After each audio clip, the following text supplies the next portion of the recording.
Arnaud Suner, donc j'ai l'honneur et le plaisir d'animer cette conférence, table ronde. Donc on est assez nombreux, donc en fait on va essayer de préserver un petit temps d'échange avec la salle.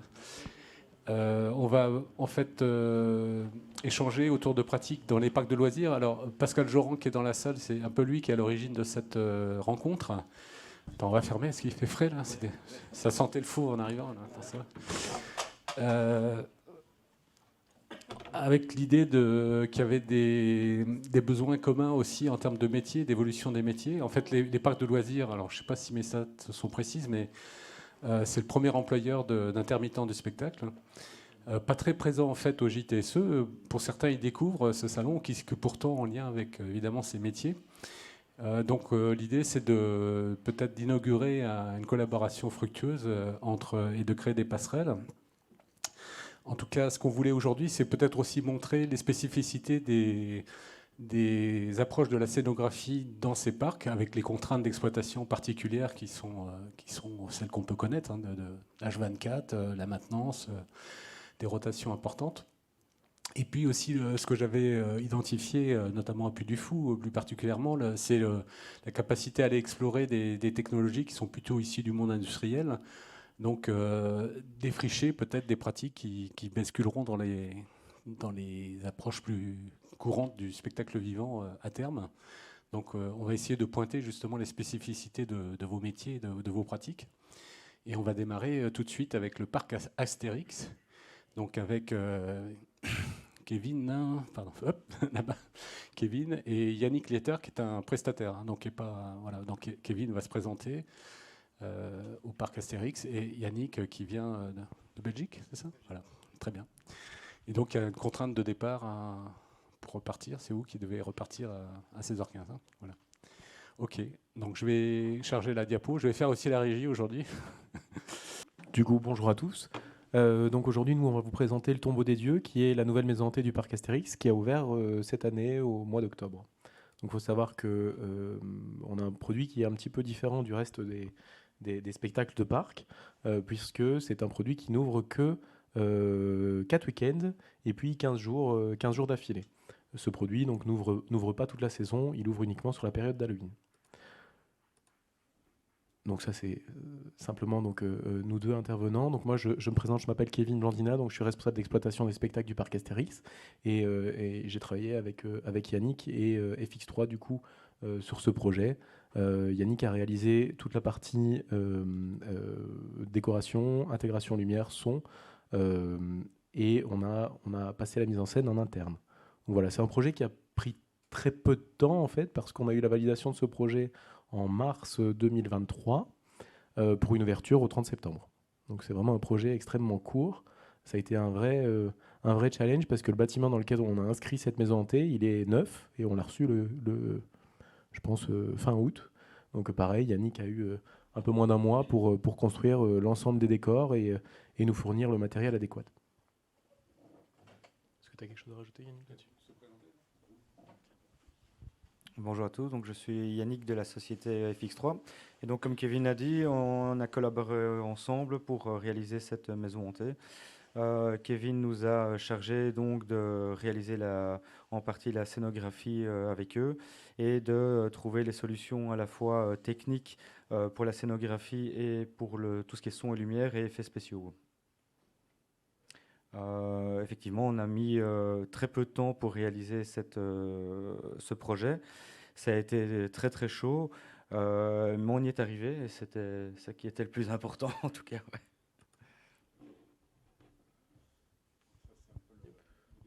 Bon, du coup, oui, ça, ce sont les étapes de la présentation.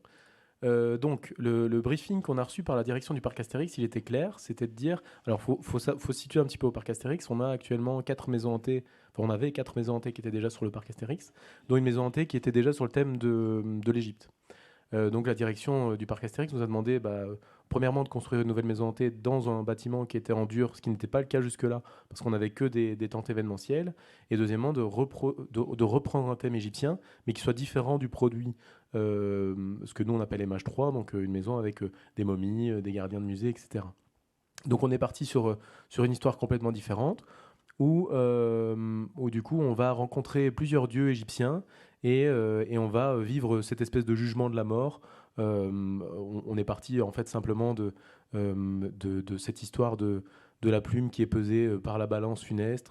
Voilà, on est parti d'un pitch et on est arrivé à 7 dieux dans la maison et un produit qui est complètement différent du reste de notre produit Parc Astérix. Ça c'est le parcours du coup de la maison. Donc pour vous expliquer un petit peu le parcours, donc on rentre fatalement par la pièce numéro 1. Vous voyez que cette pièce, elle a été doublée en fait. Tout ça, c'est une question de capacité. Alors il faut savoir que le produit Parc Astérix et le produit Peur sur le Parc, ils demandent deux choses. Donc déjà d'avoir cette ambiance Halloween et cette ambiance dark, mais aussi d'avoir des produits qui sont capables de faire une très grosse fréquentation. Donc globalement, cette maison hantée peut accueillir à peu près 1000 visiteurs de l'heure, ce qui est assez énorme. Elle a été conçue en version, parce qu'elle a été payante la première année, elle a été conçue en version payante pour 600 visiteurs de l'heure, ce qui fait un départ toutes les minutes, avec des petits groupes. Mais elle sera amenée à évoluer par la suite pour devenir une maison gratuite, et du coup avec des groupes qui sont plus grands. Donc qui dit groupe plus grand, dit couloir plus large, dit mise en scène aussi plus large. En fait, on a vraiment deux produits dans ce produit. Donc la pièce numéro 1. Yannick vous présentera ce qu'on a appelé le rototombeau après. Donc c'est l'espèce de drapé blanc qui est là. Donc l'histoire dans cette première pièce, les visiteurs rentrent, ils sont accueillis par un embaumeur. Et du coup l'embaumeur est en train de faire son rite face à une momie qui est là en face. Sauf que nos visiteurs vont le déranger. Et du coup le fait de le déranger fait disparaître la momie. Puis fatalement il n'est pas content. Donc il envoie nos visiteurs vers la pièce numéro 2 qui est le couloir des lamentations. Dans ce couloir on a pas mal de voix qui arrivent de gauche et de droite, du traitement UV sur le béton sculpté, qui est en plein milieu, et tout ça avant de rentrer dans l'autre partie du bâtiment. Alors c'est pas mentionné sur le plan, mais on a deux hauteurs dans le bâtiment. Donc on a une hauteur de l'équivalent d'un étage sur les pièces 1, 2 et 9, et on a une hauteur de 5 mètres 50, 5 mètres ou 5 mètres 50 sur le reste des pièces. Donc on a joué vraiment de la hauteur sur le reste de la maison. La pièce numéro 3, elle est particulière parce que c'est le Puy des damnés. Donc c'est une pièce dans laquelle nos visiteurs vont passer plusieurs fois et où on commence à les faire rentrer vraiment dans l'histoire. Donc ils passent une première fois dedans, ils se retrouvent face à une cascade d'eau. Premier abord, c'est pas très étonnant, une cascade d'eau. Le truc, c'est qu'on va repasser encore 3 fois dans cette même pièce. Donc l'idée derrière ça, c'était de faire perdre un petit peu le sens de l'orientation à nos visiteurs. Pièce numéro 4, la fosse putride. Alors là, c'est pareil, on a utilisé énormément de béton sculpté dans cette maison. C'était pas le cas à la base du dossier. Au tout départ, on devait utiliser le béton sculpté uniquement dans les pièces numéro 6 et très peu dans les pièces numéro 3 et 4. Au final, tout est en béton sculpté parce que le détail est beaucoup plus fin sur ce matériel-là. Donc, pièce numéro 4, la fosse putride. Donc là, c'est de nouveau complètement différent des autres produits. Mais donc ici, on a une personne qui est renfermée dans cette fosse et qui, du coup, pour se nourrir, elle n'a pas d'autre choix que de se manger le bras. Voilà. Et du coup, il y a des effets, alors ça, Yannick en parlera après, mais il y a des effets de fumée dans chaque pièce. Il y a des effets audio et des effets de lumière. Tout a été raccordé à un show control qui permet, via un bouton, en fait, d'envoyer, pour chaque comédien dans chaque pièce, d'envoyer l'effet au bon moment et avoir l'impact, en fait, au moment où on l'a choisi. Donc la pièce numéro 5, et je vais aller un peu plus vite, la pièce numéro 5, c'est la pièce de Sobek. Donc ce qu'on appelle le lac pestilentiel du coup de Sobek. Sur cet espace, on a en fait un lac au sol. Donc les visiteurs montent une toute petite pente, ils se retrouvent au-dessus d'un lac, sur des pontons. Et on a le dieu Sobek, donc le dieu crocodile, qui est dans l'eau. Alors nos visiteurs ne sont pas nécessairement habitués à avoir des produits qui sont... avoir des comédiens dans l'eau, avoir tous ces effets-là. Et c'était vraiment tout ce qu'on voulait avec cette maison hantée, c'était de rajouter des couches, en fait, des textures à la maison hantée. Donc rajouter de l'eau, rajouter des odeurs, rajouter des effets qui ne sont pas que sonores ou lumineux.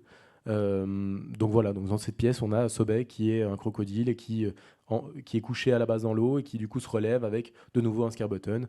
Donc effet de lumière, effet de fumée. On a du mist sur le lac, donc de l'eau qui est qui est envoyé comme du brouillard. Pièce numéro 6, donc c'est la pièce des colonnes, donc la nécropole d'Anubis. On se retrouve face à Anubis. De nouveau, travail des textures. On a un sol qui est en cailloux. Yannick avec ses équipes, a intégré toute la lumière et toute la partie son de façon à ce qu'on ne voit rien. Donc les lumières ont été intégrées en fait dans des supports qui sont eux-mêmes dans le béton sculpté. Donc aujourd'hui, on ne voit absolument aucun point lumineux sur cette pièce, ce qui est un effort face au reste de notre produit et ce qui est maintenant la base de nos futurs produits. Pièce numéro 7. Donc on repasse, en fait à chaque fois on repasse de nouveau par le puits des damnés, donc par cette pièce avec l'eau où on ne comprend pas vraiment où on est.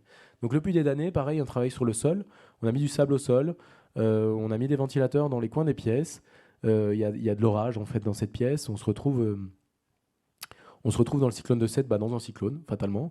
C'est le désert, c'est des pieux avec des morceaux de corps qui sont dessus. On a 2 comédiens qui sont dans ces pièces-là et qui, de par leur jeu, en fait, rendent cette pièce extrêmement vivante. C'est une pièce où, comme je le disais, on a des pieux, du sable et un étage.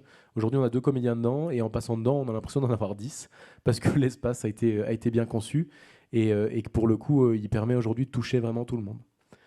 La pièce numéro 8, c'est du coup le temple d'Apophis. Alors sur cette pièce, on approfondira le sujet sur la dernière diapositive, mais du coup dans cette pièce-là, on a des machines qui produisent des fausses flammes qui sont sur les côtés. Alors pas des flammes en tissu, c'est des miroirs, enfin des murs de fumée qui s'élèvent. Et pour le coup, de façon à surprendre nos visiteurs, en fait, on a décidé d'installer une plateforme au bout de cette pièce et de faire partir en fait un de nos comédiens du bout de la pièce vers l'autre côté en volant au-dessus de nos visiteurs. Donc ça, c'est quelque chose qu'on n'avait jamais produit. Et en interne, on avait vraiment les capacités d'intégrer cet effet-là qui marque en fait énormément nos visiteurs parce que personne s'attend à voir voler un comédien au-dessus de vous dans une maison hantée. Enfin, c'est vraiment des produits un peu innovants. Et la pièce numéro 9, qui est la sortie de la maison, où là, pour le coup, on passe par un espace qui est plutôt psychédélique. En fait, on revoit l'embaumeur qu'on a vu dans la première pièce, mais qui a été lui-même tué, si je puis dire, et qui s'arrache le pieu de son corps. Donc là, sur les aspects techniques, je vais laisser Yannick prendre le relais. Vous allez avoir du coup la vidéo de la maison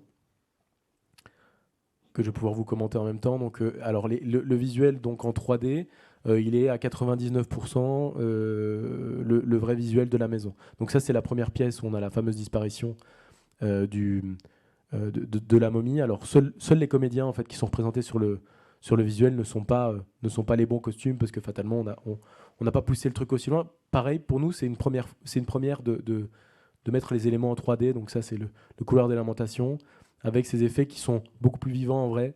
En fait, on a des projections qui apparaissent, qui disparaissent, qui apparaissent, qui disparaissent. Le puits des damnés, où on a ce fameux puits qui n'arrête pas de donner de l'eau, de donner de l'eau, de donner de l'eau. La fosse putride, alors qui ressemble à ça, vraiment. Pour le coup, on a des corps qui pendent du plafond et on a un comédien qui est intégré dans les machines à fumer. Voilà le lac pestilentiel, où on a justement ce Sobek qui sort de l'eau. Cette pièce, juste pour vous donner un petit ordre d'idée, elle fait 60 mètres carrés, je pense, c'est ça ?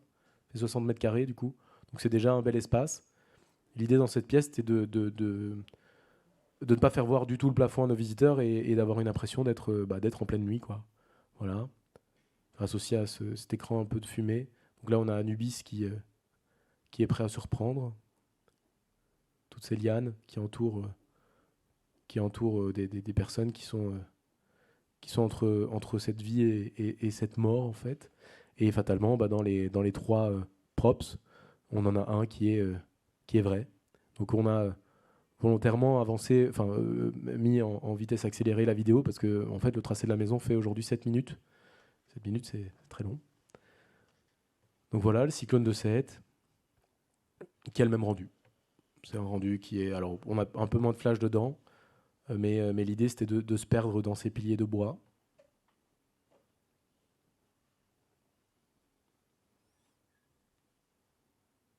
Pour la petite histoire, cette pièce, elle est toute petite. Elle doit faire 25 mètres carrés.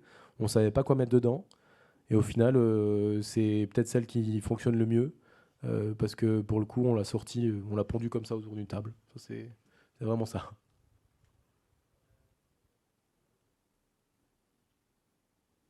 Voilà, le temple d'Apophis avec le feu et le vol, du coup, qui est représenté.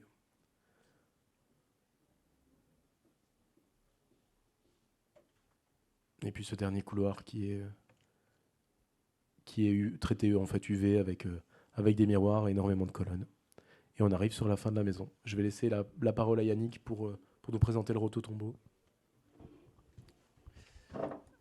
Je vais reparler des effets spéciaux et peut-être pour faire un lien avec les techniques du spectacle. Ce qui a été important, c'est qu'on a dû trouver toute une panoplie d'effets spéciaux pour surprendre les visiteurs. Et du coup, c'est vrai que quand on imagine des choses, c'est facile parfois de les dessiner, de se dire on va faire ça dans l'histoire, ça devrait être comme ça va faire sursauter le visiteur. Mais après, il y a la réalité des choses. Et donc, dans la réalité des choses, parfois, c'est pas évident. Et donc, du coup, on a vite tendance à essayer de trouver les techniques du spectacle qui sont existantes. Mais finalement, on se rend compte que si on veut que ça dure dans le temps, que ça fonctionne bien, on ne trouve pas toujours spécialement facilement ce produit. Donc là, du coup, on a deux solutions. C'est soit on prend un produit existant et on le transforme, soit on part d'une feuille blanche. Et ici, pour le rototombeau, on est quasiment parti d'une feuille blanche. Donc le but, c'est que la momie est visible quand le visiteur arrive et qu'à un moment donné, dans le show control, quand on a un blackout, cette momie disparaît et puis réapparaît plus tard pour refaire la mise. Évidemment, donc on a besoin que cette momie disparaisse très rapidement parce qu'on ne peut pas mettre les visiteurs dans le noir trop longtemps. Sinon, on risquerait d'avoir des mouvements de panique éventuellement. Donc là, on est parti vraiment sur un cadre en aluminium. On a mis un moteur Siemens avec un driver Siemens et puis en fait, on l'a piloté avec des modules DMX. Ce qui fait que du coup, on fait une liaison entre de l'industriel et une liaison avec les techniques du spectacle habituel.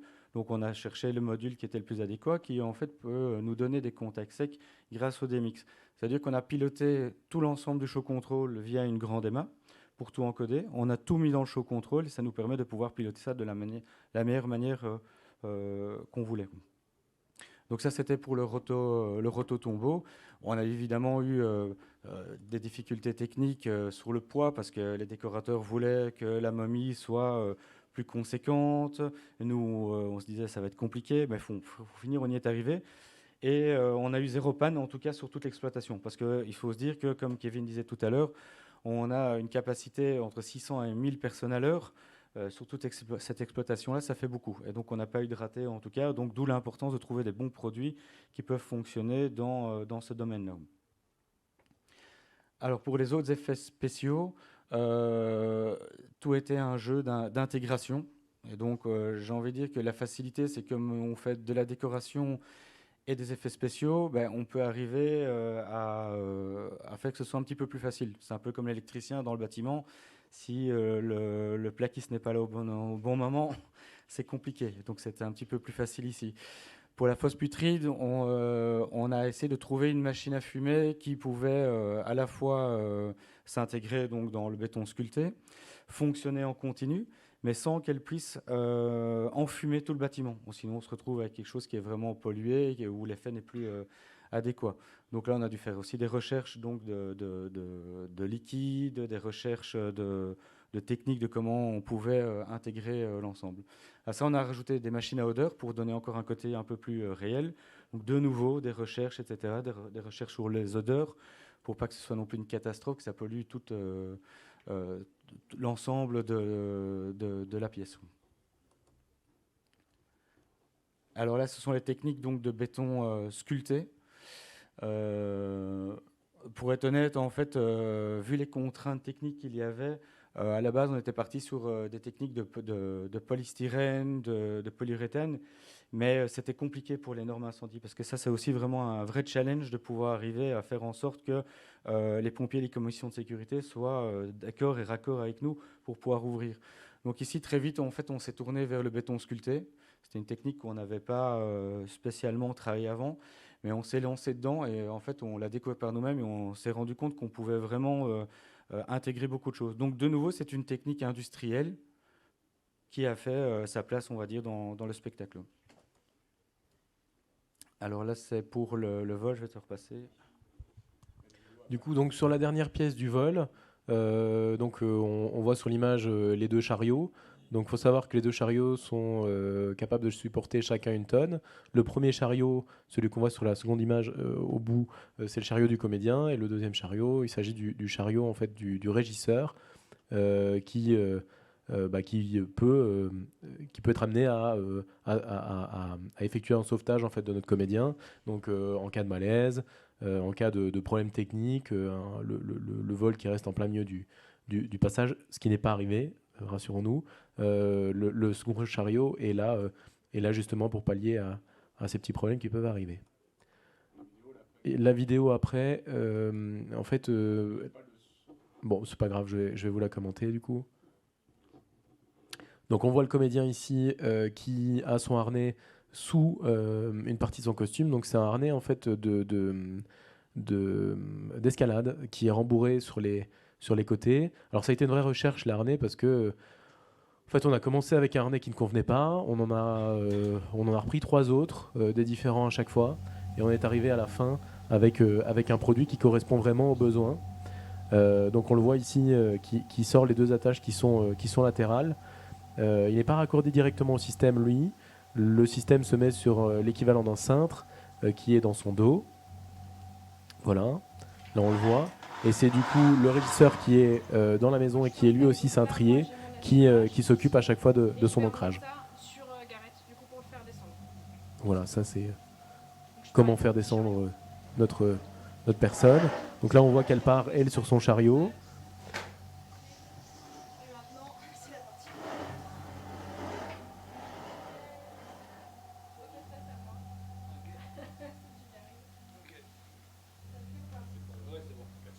Exactement, c'est en cas de sauvetage. Si on a besoin de sauver en fait le comédien, on a cette possibilité-là qui est disponible. En fait, en 3 minutes, on doit être capable de descendre l'artiste.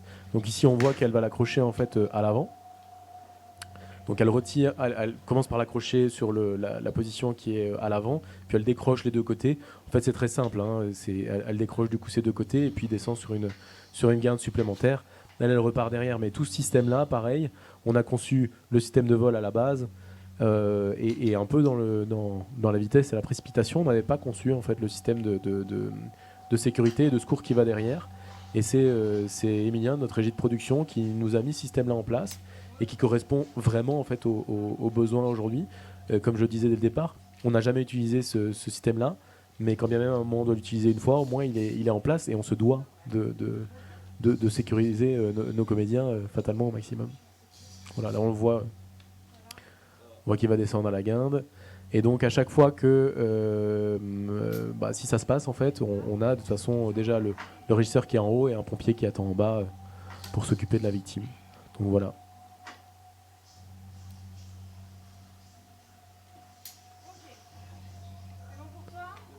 Bon là vous allez voir la descente, hein, mais il n'y a rien de plus sur la vidéo.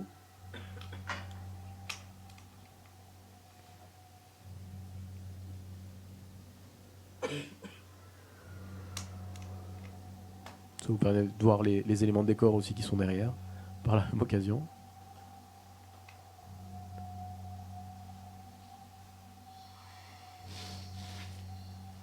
Voilà. Ok pour toi, on va? Ok. Tu peux te décrocher?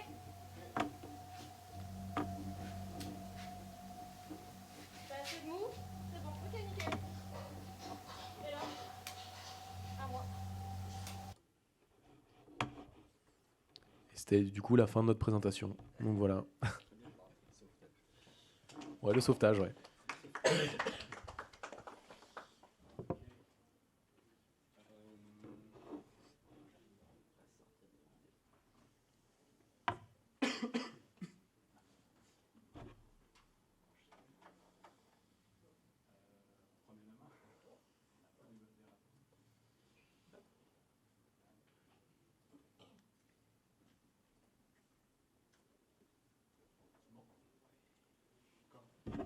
On va enchaîner avec Disney, parce qu'on a un peu débordé, c'était un peu long. Donc là, on est sur une parade, parce que ce qui était intéressant, c'est d'avoir aussi un échantillon de... le spectacle dans les parcs de loisirs a des spécificités, aussi en termes de... Là, on voit, c'est une déambulation dans un espace. On va arriver à une parade, mais avec des éléments fixes aussi, on va dire presque de mobilier urbain, on va dire. Et puis après, on arrive à un spectacle plus classique, mais avec de l'innovation plus. Voilà. Donc je vous passe la parole. Bonjour à tous, je m'appelle Olivier Dussautoir, je suis concepteur scénographe à Disney. Je suis responsable de la direction artistique de toute la saison de Noël, la parade classique qui est là toute l'année, et aussi des spectacles comme Le Roi Lion et d'autres spectacles qui vont arriver 2024, 2025, 2030, puisque nous on a des timelines qui sont très très longues, des temps de développement très longs. Vous allez voir la parade de Noël, donc c'est une parade qui m'a été commandée il y a 4 ans maintenant. Le challenge de cette parade, c'était que cette parade devait jouer 2 jours, donc visuellement complètement comme une parade classique, on va dire, mais aussi une parade de nuit. Mais pas une parade électrique comme on l'entend, où c'est une structure métallique et on a des guirlandes de Noël posées dessus et on voit pas. Là, tout est caché, donc c'est plutôt une parade, on l'appelait lumineuse, parce que les sources lumineuses sont complètement intégrées dedans et vous ne voyez aucune source de lumière tant qu'elles ne sont pas allumées. Donc là, ce que vous avez en haut, c'est le line-up. Donc l'histoire de base de cette parade, c'est chacun des univers Disney, les princesses, les personnages classiques, comment ils peuvent voir leur sapin de Noël. Donc le pitch est plutôt simple. Et après, on a développé des sapins de Noël thémés en fonction de chacun des personnages. Donc je vais vous présenter un seul char. Si je vous présente tous, on est là jusqu'à demain matin.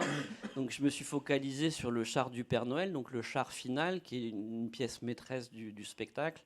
Donc vous avez au milieu vraiment le petit croquis, parce que vraiment on part du dessin. C'est un croquis fait sur papier, classique.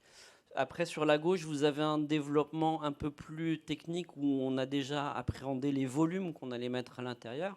Donc tout l'équipement technique, les armoires électriques, je vous en passe, puisque pour la lumière, il y a besoin d'énormément de ressources de batterie.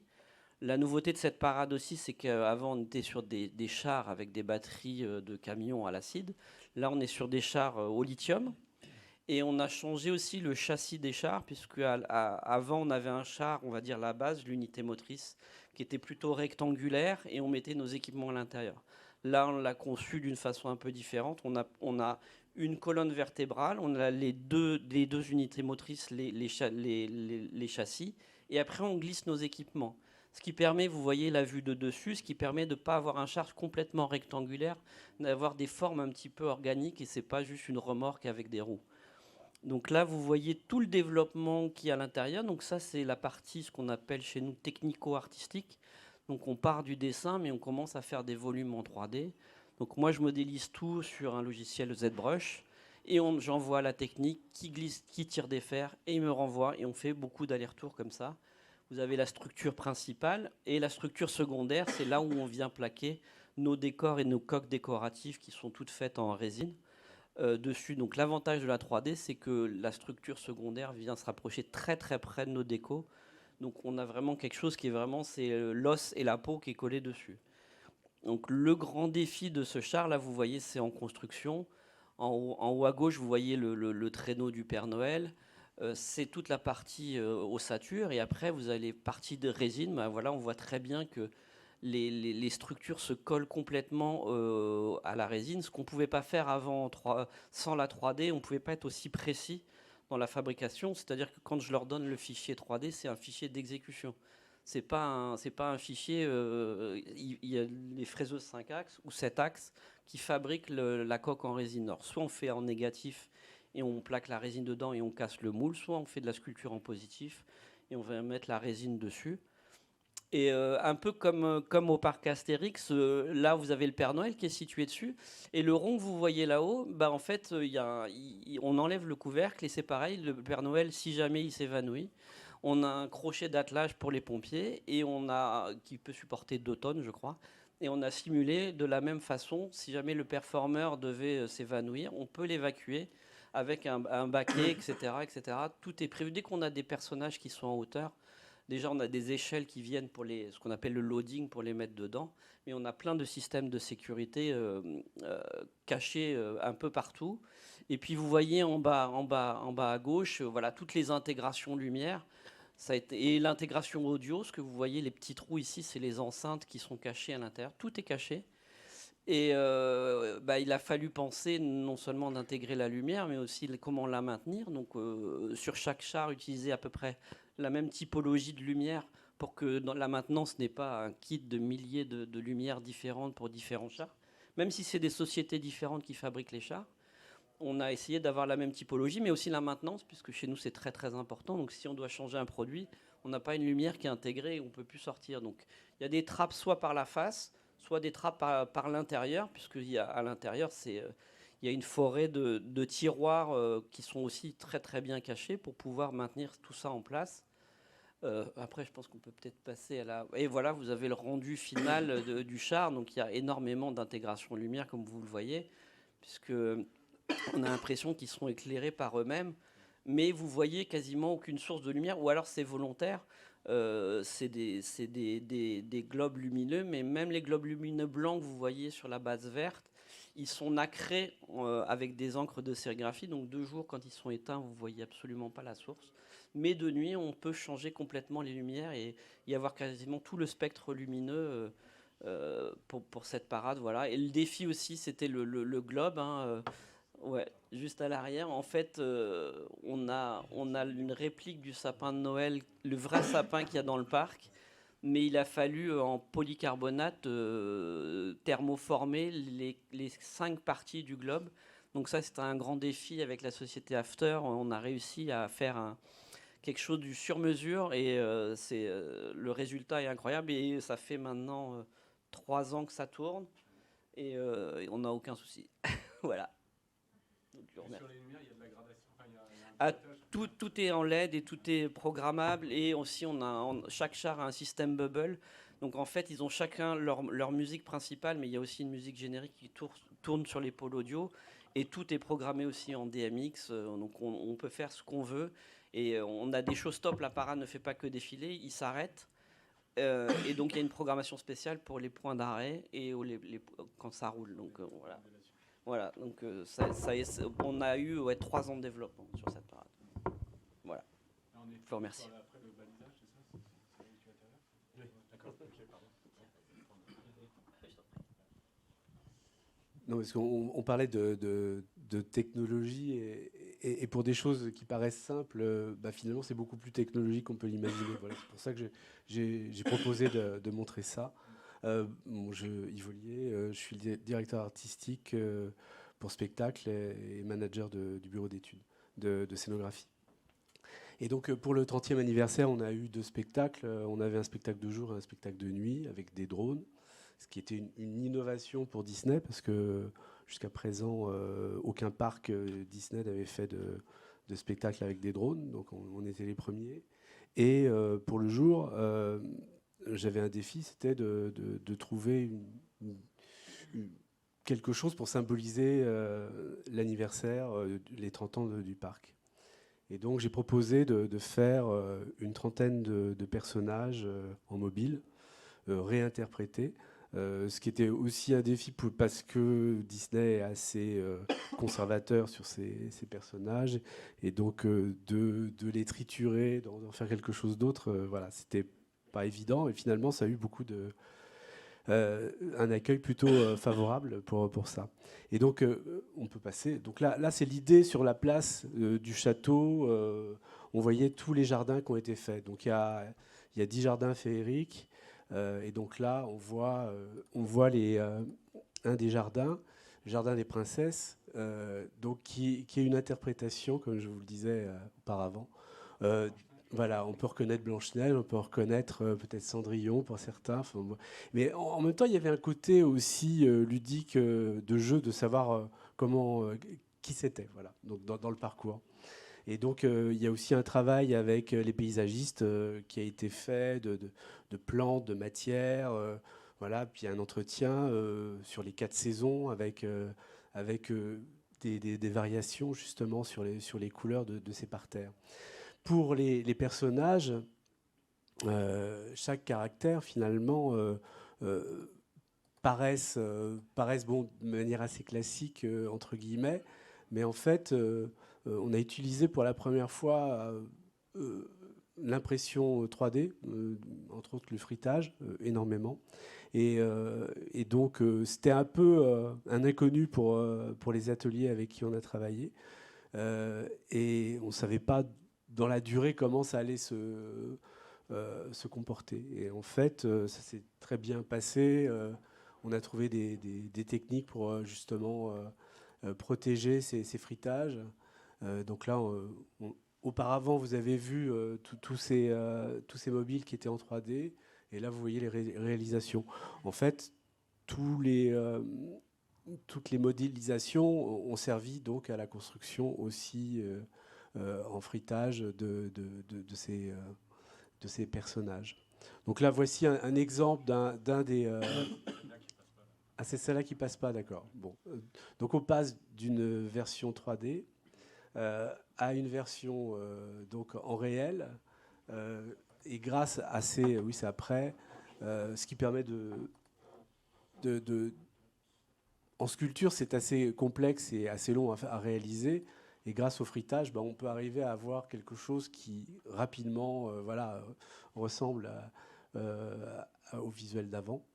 Et puis après, c'est tout un travail de peinture qui est fait de manière plus traditionnelle.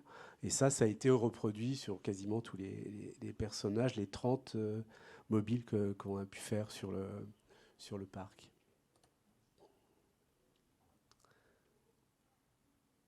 Donc, tu peux passer après aux autres.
On va terminer avec Puy du Fou.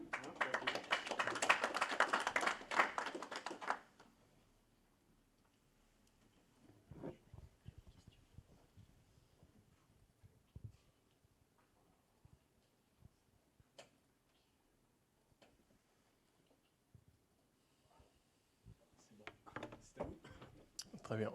Bonjour à tous. Moi, je suis Guillaume Vergniaud, je suis directeur de création au Puy du Fou.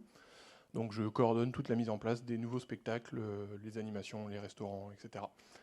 Depuis plusieurs années. Et cette année, on a eu la chance d'ouvrir un nouveau spectacle qui s'appelle Le Mime et l'Étoile. Donc, on peut passer à la première slide.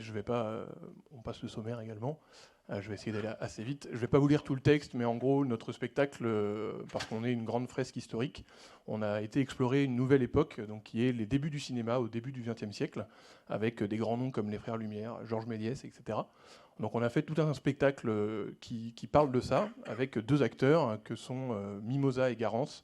Et la trame de notre spectacle, le pitch initial qu'on a eu avec le scénario il y a plus de 3 ans maintenant, le pitch, c'était qu'on a un réalisateur qui est convaincu que pour passer du noir et blanc à la couleur et du muet au parlant, c'est pas la technique, alors c'est peut-être pas ici que je devrais le dire pendant les JTSE, mais c'est pas la technique qui va permettre ça, c'est uniquement l'amour. Si les deux acteurs principaux du film s'aiment d'un amour sincère et réciproque, alors le cinéma deviendra coloré et parlant. Voilà. Donc pour faire ce spectacle, normalement on a la petite bande-annonce.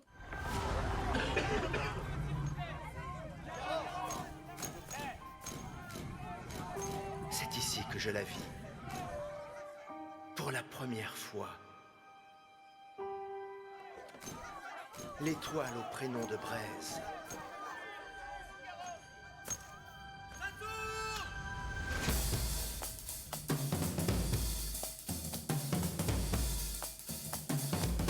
Garance.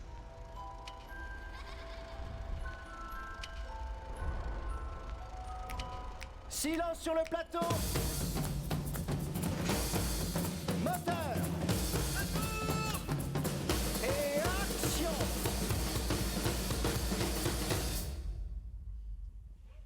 Voilà, donc ça c'est la bande-annonce du spectacle qui explique rapidement nos deux personnages avec le réalisateur. Et un grand défi qu'on a eu pour ce spectacle, c'est qu'on voulait absolument montrer le noir et blanc qui passait en couleur. Et donc on devait trouver les solutions pour avoir un spectacle en noir et blanc aux yeux des visiteurs, sans lunettes 3D, etc. Donc pour ça, dans la phase d'esquisse et de développement, la phase de création, on va d'abord évidemment aller faire nos recherches historiques, iconographiques sur tout l'univers qu'on va évoquer dans le spectacle, l'univers du cinéma, l'univers tzigane, l'univers de la fête foraine, tous ces univers, un peu les images d'Épinal de cette époque où la France avait quand même on va dire une avance culturelle et artistique avec l'exposition universelle, etc. Voilà. Et puis on va ensuite passer à la phase un petit peu de recherche, comme on disait tout à l'heure du côté de Disney. On va réfléchir à notre scénographie à proprement parler. Et donc la scénographie, on voulait évoquer un travelling de cinéma. Donc le travelling, sans vous apprendre quoi que ce soit, le travelling, on pose une caméra sur un rail et on va suivre des acteurs dans la rue, en l'occurrence, en déplaçant la caméra. Ici, nous, les 2000 spectateurs qu'on a dans la tribune, avec un spectacle qui est joué jusqu'à 8 fois par jour, ce sont eux, la caméra dans la tribune. Et donc on a eu la première idée, c'est de se dire on va déplacer une tribune sur près de 2 km de rue. Imaginez la salle que ça allait nous obliger à faire. Et donc on a inversé le travelling, c'est-à-dire que les acteurs marchent sur des tapis roulants et c'est le décor qui défile parce que la tribune, en l'occurrence la caméra, ne bouge pas. Voilà, donc on va faire plusieurs recherches avec des esquisses en noir et blanc. On va faire la même chose pour les dessins des costumes, les décors, etc. On peut passer à la suite. Et puis ensuite, on va storyboarder tout notre spectacle. Donc le storyboard, c'est une technique qui vient du cinéma et qu'on applique nous depuis plusieurs années dans nos créations. On va en fait faire une espèce de BD, une bande dessinée de tout le spectacle, action par action. Et donc là, vous comprenez en regardant donc, de l'image 1 à l'image 2, à l'image 3, à l'image 4, si vous prenez une façade de notre rue, vous allez voir qu'elle se déplace de cour vers jardin. Voilà. Donc ça, c'est notre manière d'avancer un peu dans le spectacle. Et puis après, on va passer sur une autre phase qui est la phase des concept art. Ces concept art, ce sont en fait des dessins ultra réalistes qui nous permettent de mettre tout le monde d'accord dans le projet, les techniciens, ceux de l'équipe artistique, les costumiers, etc. Chaque élément que vous voyez ici, si aujourd'hui vous allez voir le spectacle, vous prenez une photo du spectacle, à 99% là encore, c'est ce qu'on a sous les yeux. Voilà, donc c'est un dessin qui est fait 3 ans en amont du projet, mais on va réfléchir à la position de la lumière, au costume, au décor évidemment, à tous les effets qu'on va avoir dedans. Voilà. Et ensuite, on va passer du coup en phase de plan, donc on va passer sur des plans 2D, des plans 3D, comme on a vu tout à l'heure. Je vais assez vite pour aller dans la partie technique. Et on va donc modéliser tout ça en 3D, donc avec SketchUp, AutoCAD, et on va animer notre 3D avec des logiciels d'animation pour avoir notre spectacle de la minute 0 à la 33e minute pour ce spectacle-là.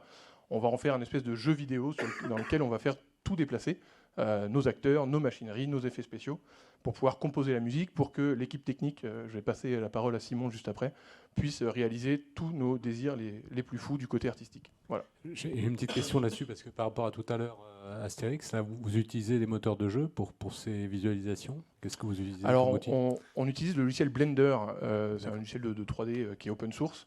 On l'a utilisé pour nos drones qui servent à la CENI, et du coup ça nous permet de faire les chorégraphies directement par ce logiciel-là. On ne va pas aller dans le jeu vidéo dans un point de vue rendu, c'est-à-dire qu'on ne va pas faire des texturages très compliqués et de la mise en lumière, c'est vraiment le déroulé du spectacle qui nous intéresse, c'est vraiment l'animation. Voilà, donc on a des animateurs 3D, des modélisateurs 3D qui vont travailler pour nous pour faire ça. Voilà.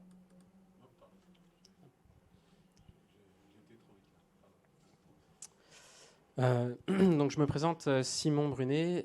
Donc sur le projet MIMO, j'étais en charge de la partie technique, en intégrant également la partie architecture, construction sur la fin du projet.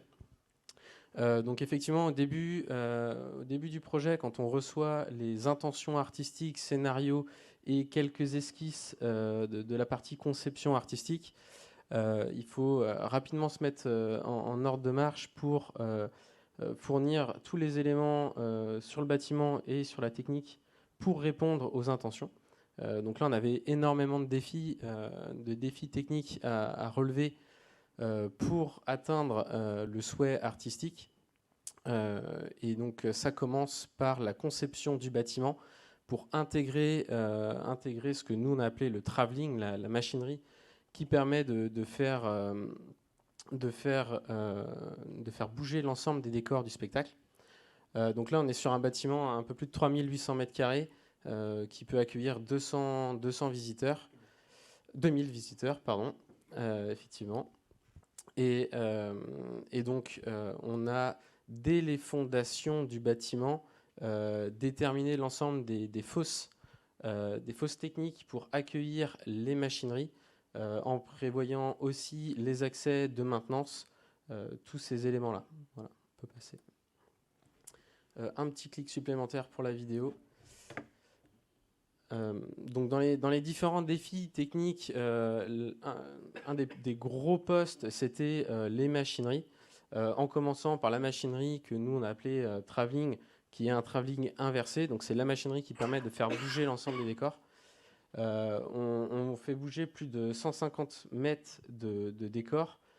Ça représente environ, si on prend la partie mécanique et la partie de décor, c'est 140 tonnes qu'on envoie à 8 km/h pendant le spectacle, qui représentent des façades d'une rue, mais pas seulement la façade, il y a aussi l'intérieur des bâtiments. On a des acteurs qui traversent, des acteurs qui montent aux étages, qui ouvrent les fenêtres, qui font vivre le décor pour vraiment donner cette impression d'une rue complète qui défile.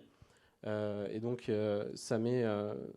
on a besoin 180 kW pour faire bouger la structure. Pour donner une petite idée voilà, de cette machinerie, on a 8 moteurs, une synchronisation entre l'ensemble des moteurs qui est réellement importante pour cette machinerie. Ensuite, en seconde machinerie, là aussi un petit clic pour démarrer la vidéo.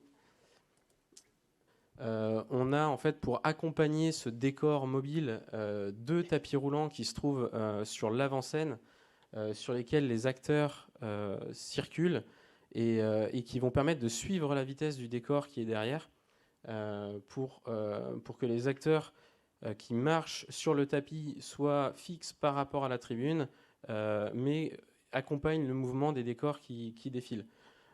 Et donc là, on a 35 mètres de longueur de tapis, alors un peu plus sur le deuxième pour garder que les entrées-sorties des tapis ne soient jamais visibles des visiteurs. Donc là, on a 4 moteurs, on est capable d'aller jusqu'à 12 km/h sur ces tapis, et on va jusqu'à positionner 16 acteurs sur chaque tapis en même temps, qui font des chorégraphies de danse, qui sautent, qui bougent. On a des véhicules qui passent sur les tapis. On a 2 voitures, un sidecar. Donc voilà, des vitesses importantes. Donc là encore, on parlait de la capacité du parc à aller chercher des solutions industrielles pour les adapter au monde du spectacle. Là, on a été chercher des tapis de remontée de ski, parce qu'on cherchait aussi quelque chose qui soit capable de résister à l'eau, à l'environnement de l'eau. On a un effet de pluie qui tombe dessus, en plus des charges, des grosses contraintes. Donc on part de quelque chose qui est existant, qui est éprouvé. On sait que voilà, il y a une technologie qui est robuste pour ce type de tapis. Et on vient l'adapter aux besoins. 12 km/h, vous ne trouverez jamais ça dans une station de ski. Hein. On n'envoie pas les skieurs à cette vitesse-là. Donc on vient quand même faire toutes les adaptations et gonfler l'ensemble des capacités de la machinerie pour répondre aux besoins.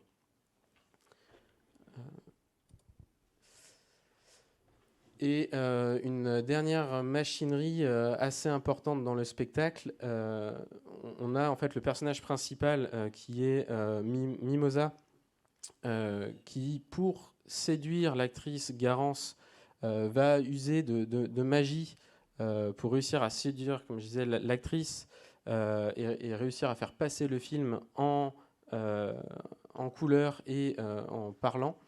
Et donc, pour faire ce jeu de séduction, il utilise de la magie en transformant des objets d'un carrousel qui est au centre de la scène en réel. Donc il y a plusieurs éléments qui passent, et on a notamment cette dernier élément du carrousel qui est un petit avion sujet du carrousel qui se transforme en vrai avion. Et donc la demande était de faire passer un avion au-dessus du public dans la salle. Donc là un défi de taille. Si je peux me permettre, dans un mouvement de décor au-dessus du public, comment vous avez négocié ça avec les pompiers là ? Eh bien, alors là, c'était un vrai sujet, hein. Surtout qu'au départ, on était vraiment parti sur un élément type drone ou élément volant, vraiment aéronef et pas du tout machinerie suspendue. Donc c'est une difficulté en termes de sécurité, de répétabilité, de maintenabilité de l'effet, nous ont amené à partir sur une machinerie avec un rail, un élément suspendu. Et d'un point de vue sécurité pour le public, en fin de compte, tout ce qui est éléments de machinerie qui ont du poids sont en partie hautes sur les rails avec un système en dessous de bac qui permet de réceptionner la totalité des éléments qui pourraient tomber. La moindre petite vis qui tombe, en fait, tombe dans un bac et pas en tribune. Et ensuite, l'avion lui-même, c'est un décor qui est extrêmement léger, qui est constitué uniquement de mousse, de tissu, de toile, et donc avec un risque limité. Et pour la structure, le squelette de l'avion qui tient justement ces mousses, ces toiles, etc., en fait, on a tout un système de câblage qui fait que s'il y avait un élément, une aile ou un élément de décor qui serait amené à tomber, en fait, les câbles font que ça serait suspendu et ne tomberait pas sur le public. Donc c'est ces éléments-là qui font qu'on assure la sécurité du public. Et donc là, on va jusqu'à 22 km/h. La vitesse de croisière de l'avion au-dessus du public, c'est 22 km/h. On voit aussi sur les images, on part des images aussi 3D Blender pour valider les vitesses, valider l'intention, puisque là vraiment le but dans la scénographie, c'était d'avoir ce petit moment de flottement où le visiteur voit que Mimosa va sur l'avion dans le carrousel et il se dit non, c'est pas possible, ils vont pas faire passer un avion, et que l'avion passe très très vite au point qu'à la fin du passage, les gens se disent ils ont vraiment fait passer un avion ou c'était voilà. Il y a ce petit moment de doute d'avoir juste le temps de l'apercevoir et qu'il passe très vite. Je me permets de compléter sur cet avion parce que c'était un élément très compliqué pour nous et auquel on voulait absolument trouver une solution. La difficulté était en plus de cacher l'avion. L'avion, il est à taille réelle, donc il fait 8 mètres d'envergure sur 7 mètres de long. Et donc il fallait le cacher dans la salle. Donc quand les gens rentrent, ils ne doivent pas voir l'avion au plafond. Et en à peine 10 secondes, une fois qu'il a traversé la salle, il fallait le cacher aussi vite et qu'en sortant de la salle, les gens ne disent pas « mais attendez, je vais essayer de voir où est-ce qu'il est ». Donc voilà, donc il y avait cet effet doublement compliqué d'apparition, disparition et de rapidité. Ensuite, dans les éléments techniques, le son, il y avait plusieurs défis là aussi. Une des premières, c'était d'avoir la voix on, d'avoir des acteurs qui sont avec micro pendant la totalité du show. Effectivement, on a choisi un spectacle muet pour mettre de la voix on, mais la scénographie fait que les acteurs parlent tout au long du spectacle, découvrent la voix et permettent de parler. Et il y a aussi ce jeu où on sort du film en cours de réalisation pour être sur le plateau. Du coup, la voix revient. Et c'est aussi un élément important pour comprendre que on est dans le film, on n'est plus dans le film. C'est ce côté-là, ce mélange un petit peu. Et on a utilisé une solution de L acoustique, on a les nommé, avec le système de ELISA pour spatialiser le son et notamment en partie basse des pistes qui sont vraiment au niveau du sol, au niveau des acteurs, pour suivre les déplacements des acteurs sur scène. Avec un système où on a couplé un système de géolocalisation, le terme est peut-être pas très bien adapté, de tracking des acteurs pour les localiser sur la scène et spatialiser le son en fonction de leur position réelle. C'est-à-dire que ce n'est pas de la pré-programmation de où doit être l'acteur à ce moment-là. Si l'acteur a un peu de retard et a été emmené par le tapis roulant, parce que c'est cette problématique du tapis qui fait qu'ils sont en continu, en mouvement, ils peuvent très rapidement se laisser emmener un peu plus loin, un peu plus... Voilà, pas être à la position exacte prévue pendant les répétitions. Et donc, on a cette localisation qui permet de vraiment situer l'acteur avec le son. Et quel système vous avez utilisé là, pour ça? Alors, on a couplé deux technologies différentes. Les acteurs embarquent avec eux ce qu'on appelle des tags, en fait, des récepteurs radio qui sont repérés par des encres positionnées dans les décors. Et donc là, on peut repérer par radio la position d'un acteur. Et c'est couplé avec un autre système qui est un système de NowStage qui permet, avec une caméra, de localiser les acteurs. Et là, en fait, on a couplé les deux technologies. La caméra permet de localiser précisément l'emplacement des acteurs et les tags permettent de dire ça, c'est Mimosa, ça, c'est Garance, ça, c'est le réalisateur. Donc, en fait, il y a une des deux technologies qui repère, qui suit, et l'autre technologie dit qui c'est. En gros, vous avez sécurisé NowStage et en phase, normalement, il est censé pouvoir reconnaître, mais les entrées cours jardin et des fois ça décroche. Donc vous avez redoublé avec un autre système. D'accord. C'est ça, exactement. Voilà pour le son. La lumière, on retrouve exactement la même problématique avec le son. Donc c'est également couplé avec le système développé par NowStage avec aussi la techno de Helico. Et donc on a les projecteurs qui suivent les déplacements en temps réel des acteurs. Ça, c'était pour nous au Puy du Fou une grande première, parce qu'on a l'habitude, donc on joue des centaines de représentations du même spectacle dans l'année, mais même si on a des roulements sur les acteurs, on leur demande de se mettre à tel endroit, à tel moment, dans la lumière. C'est-à-dire que c'est l'acteur qui est esclave de la lumière ou du son.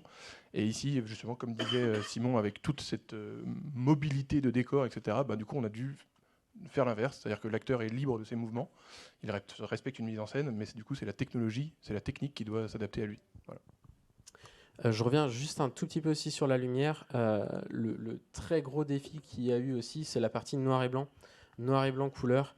On a l'ensemble de la programmation lumière qui accompagne justement ce passage du noir et blanc à la couleur, en passant du blanc froid au blanc chaud. Et donc, ce qui explique aussi le nombre important là, de sources lumineuses pour ce spectacle. Avec également les décors en mouvement, la totalité des décors en mouvement. Donc, on a énormément de sources qui sont embarquées dans les décors, qui sont du coup alimentées sur batterie avec un pilotage DMX HF.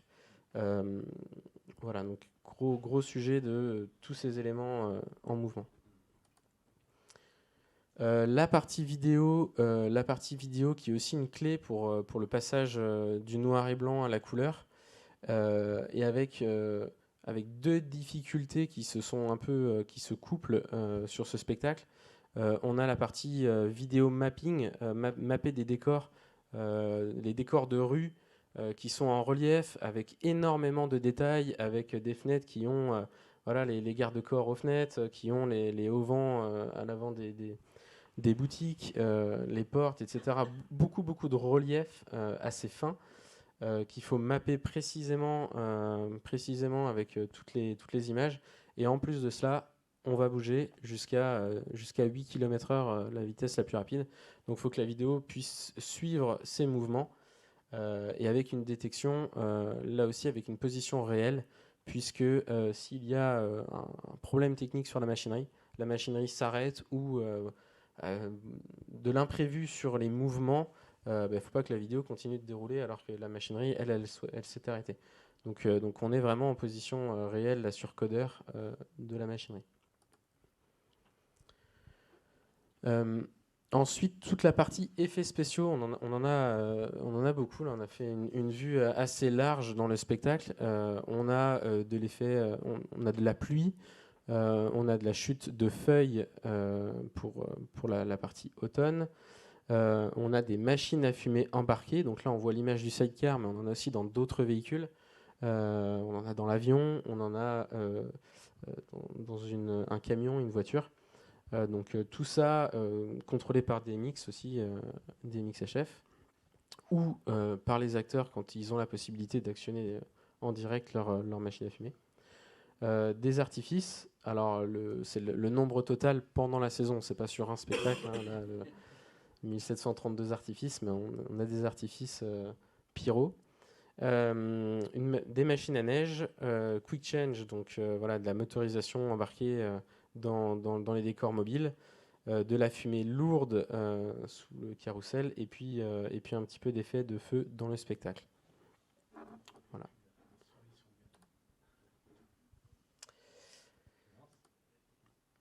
Et donc là, ce que vous voyez sur la vidéo, les effets de drone, on a intégré pour la première fois au Puy du Fou des drones en intérieur. On avait déjà depuis plusieurs années, pas mal de temps maintenant, des drones qui sont dans le spectacle de la Cinécénie. Donc qui sont des drones pour la Cinécénie qui emportent des décors et qui sont en extérieur. Là, c'était vraiment quelque chose de nouveau de le mettre en salle, au proche des acteurs. Donc là, on embarque de la lumière. Donc l'effet visuel, Mimosa, qui toujours use de magie pour séduire l'actrice principale, Garance, vient soulever les lumières de réverbère de la rue pour les faire flotter au-dessus d'eux. Et les lumières s'envolent et sortent de scène. Donc la difficulté technique de maintenir la communication avec les drones, sachant qu'on est dans une salle qui est une magnifique cage de Faraday avec des décors mobiles autour qui sont des structures type échafaudage. Donc là encore, on rajoute tout ce qui va bien pour les communications. Donc on a mis 25 ancres antennes radio dans la salle pour pouvoir assurer ce spectacle, le vol. C'était aussi une découverte. Là, les personnes qui nous ont accompagnés sur ça, le nombre d'encres, les positions, on y a été un petit peu en tâtonnant par essai pour vérifier que les différents éléments de décor ne faisaient pas barrière à la localisation. Et ensuite, la chorégraphie des drones a été adaptée sur place avec la position des décors et les acteurs en réel pour être fiabilisés. Voilà. Donc là, on est sur 8 drones par spectacle. Donc on a une flotte qui est plus importante avec 24 drones, 42 batteries. Ça nous permet d'atteindre, là on est à un peu plus de 95% de réussite sur toute la saison, sur la totalité de la saison. Donc on était à 6629 heures de vol. Donc le taux de réussite dont je parlais, nous on le calcule à partir du moment où un 100%, c'est qu'il y a les 8 drones qui s'envolent et qui atterrissent comme prévu. À partir du moment où il y a un drone qui ne vole pas, c'est considéré comme un échec. Donc on est assez content là de cette première en salle. C'est une réussite pour nous, cette intégration de drones dans un spectacle.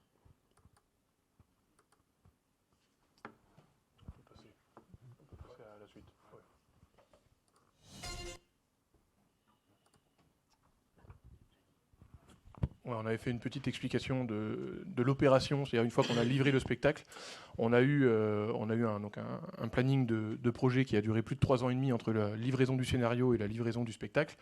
Et on a eu 1 mois environ de répétition uniquement technique, de calage technique sans les acteurs, où avec l'équipe de Simon et la mienne, on a pu faire tous les tests voulus pour les machineries et la lumière, etc. Et ensuite, on a eu des phases de répétition avec les acteurs. On a eu en tout 5 semaines de répétition directement dans la salle. Donc ça, c'était un vrai luxe, si je puis dire, pour livrer un spectacle qui était déjà abouti dès la première.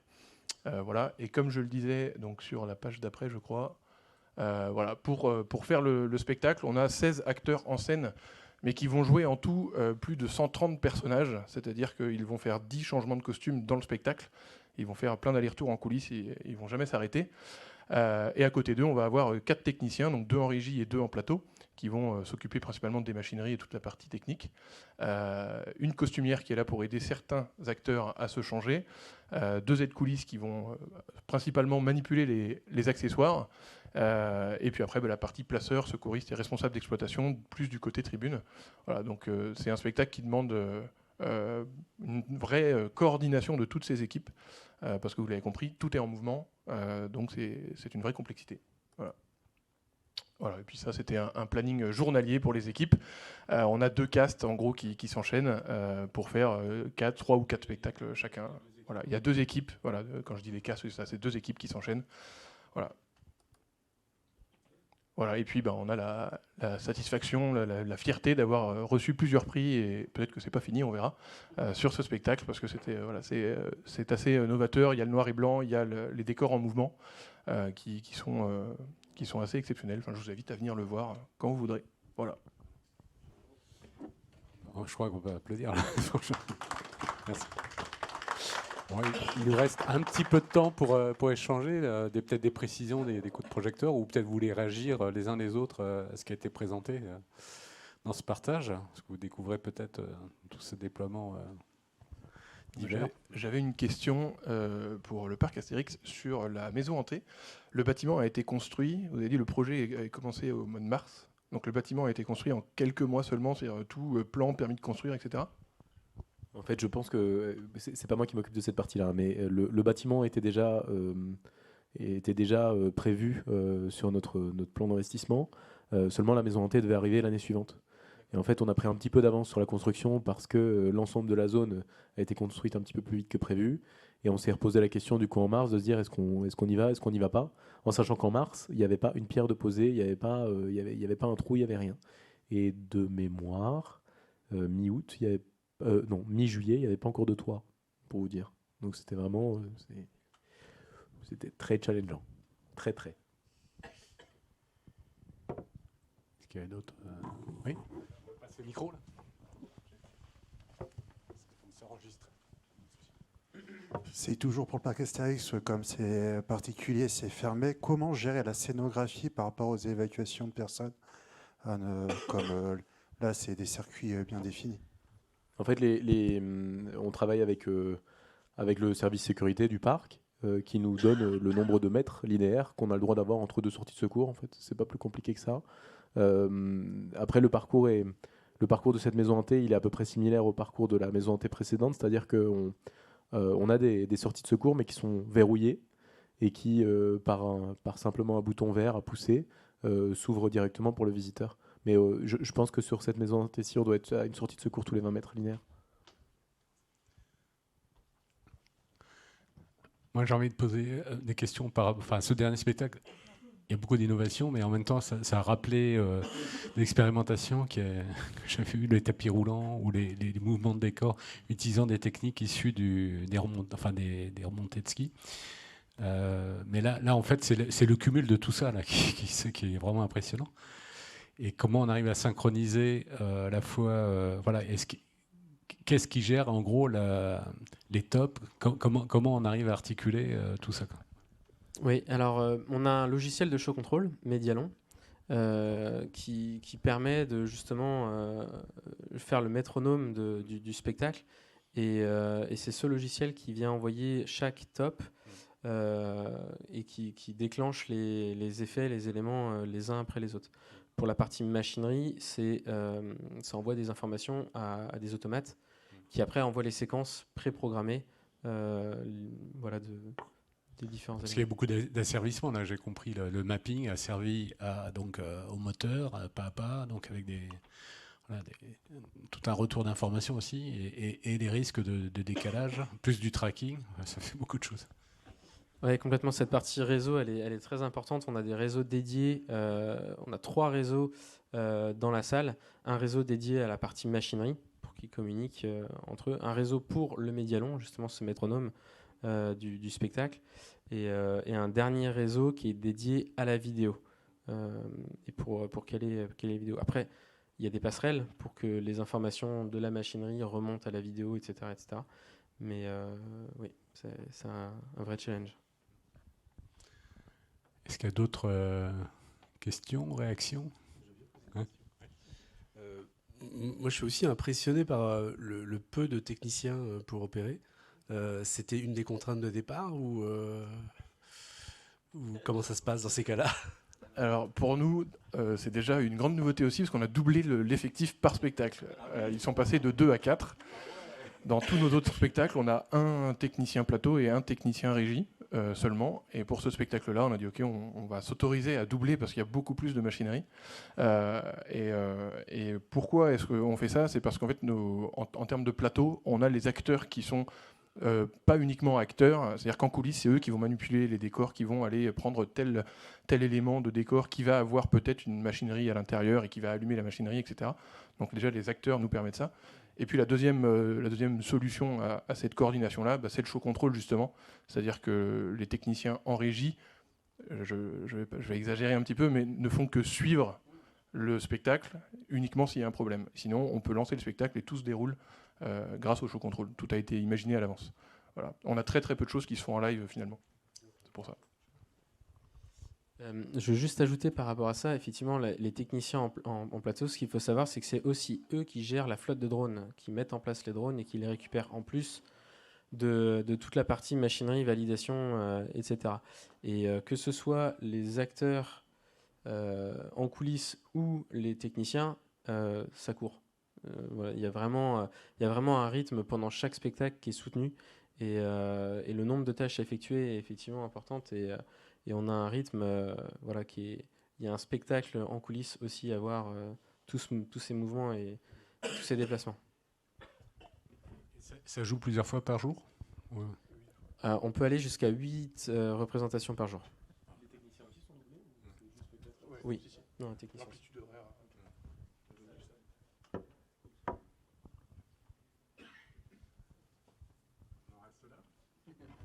Bon, merci beaucoup. Et puis j'espère que c'est enregistré. Donc si vous y avez trouvé intérêt, n'hésitez pas à le faire savoir pour que ça sera visionnable dans quelques semaines, bientôt. J'espère rendez-vous l'année prochaine et que les parcs de loisirs trouveront leur place au JTSE chaque année maintenant. Je pense qu'il y a tout à fait des points de rencontre. Merci à vous. Bonne soirée.